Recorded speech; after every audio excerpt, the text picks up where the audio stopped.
Good morning, students. Today I will see the question number 17 from exercise 5.2.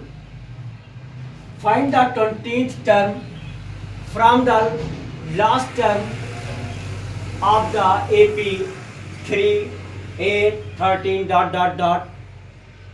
253.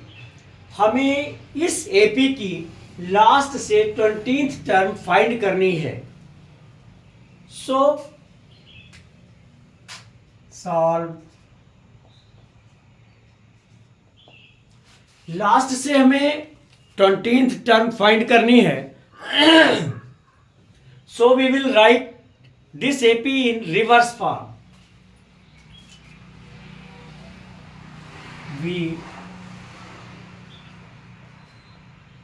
we will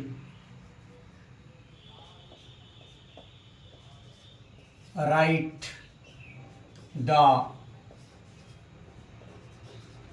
given AP in reverse form. इस AP को हम reverse form में लिखेंगे. तो 253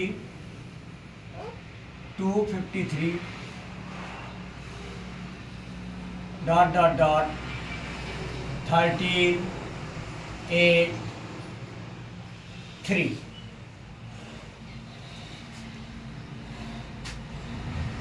Then A equal to 253 and their common difference. We know that the last term minus first term, मतलब last term minus their before term. जो अंतिम term होगी उससे पहले वाली टर्म को हम माइनस करके डिफरेंस निकालते हैं कॉन्स्टिट्यूटिव दो नंबर के बीच. तो here 8 minus 13, then we get equal to minus 5, and D equal to minus 5. When I write the reverse form in the given AP, जब हम जो AP दी है उसको रिवर्स फॉर्म में लिखते हैं तो मुझे A मिलता है 253 एंड उसका जो कॉमन डिफरेंस मिलता है वो -5. हमने इसको रिवर्स फॉर्म में इसलिए लिखा क्योंकि हमें लास्ट से 20th टर्म फाइंड करनी थी. ये हमारे लिए इजी हो जाएगा. तो हम यहाँ लिखेंगे ए. अब हमारा ये एक तरफ से ये सीरीज जो है उल्टे क्रम में लिखी है. अब हमें A20 इधर से फाइंड कर लेना है. तो A20 इक्वल टू ये होता है वी नो दैट कि A plus 20 minus 1 into D हो जाएगा इक्वल टू A हमें यहाँ है 253 और प्लस 20 में से 1 माइनस हो जाएगा 19 और D आया है -5. इसका मल्टीप्लाई हो जाएगा तो ये आएगा 253 और 19 5 जा 95 होता है. ये प्लस है ये माइनस है, दोनों का मल्टीप्लाई होगा तो -95 आएगा. अब इसको हम सब्ट्रैक्ट कर देंगे तो यहाँ हो जाएगा 8 और यहाँ आएगा 5 और यहाँ आएगा 1.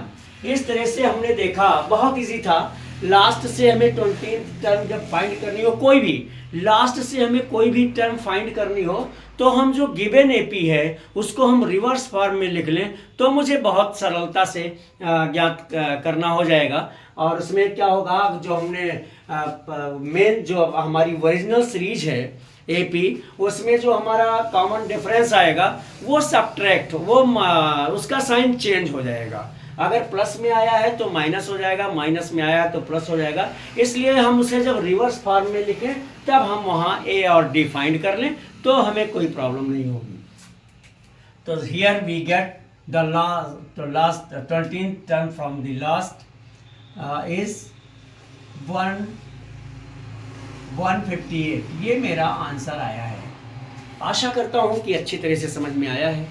यदि समझ में आया है तो मेरी वीडियो को लाइक करें, शेयर करें. And if you have any problems, आपके पास अगर कोई समस्या है then you will write in my comment box. तो आप उसे मेरे कमेंट बॉक्स में लिखेंगे and I will try to solve that. मैं कोशिश करूँगा कि उसे हल करूँ. और आपके पास वीडियो के माध्यम से पहुंच जाए। Thank you.